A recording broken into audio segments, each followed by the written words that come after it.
Руководитель центра «Дом-музей» имени Степана Топала в муниципии Камрат Андрей Муткогла отметил, что необходимо сохранять и популяризировать роль Степана Михайловича в истории создания гагаузской автономии. Мы пытаемся популяризировать, сохранить историю об этом человеке и о тех людях, его соратниках, которые сыграли большую роль в становлении Гагаузской республики и впоследствии в становлении и функционировании гагаузской автономии.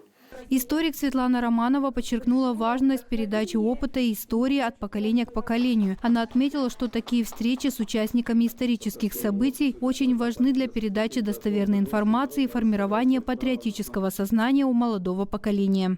Когда мы доносим до их сведения вот эту достоверную информацию, важную информацию, это оказывает влияние на их становление как патриота и гражданина своей маленькой родины Гагаузии. Участники мероприятия отметили, что каждый человек должен знать историю Гагаузии и тех, кто стоял у истоков ее создания. В этот раз я узнал много нового о Степане Топале и о его истории, о том, что он первый и последний президент Гагаузской республики, то, что он был обычным человеком, который смог взойти на пост президента. Я считаю, что он сделал многое для Гагаузии, что он был достойным президентом. И я считаю, что каждый человек должен знать о истории Гагаузии, в принципе, потому что это очень важно для каждого человека.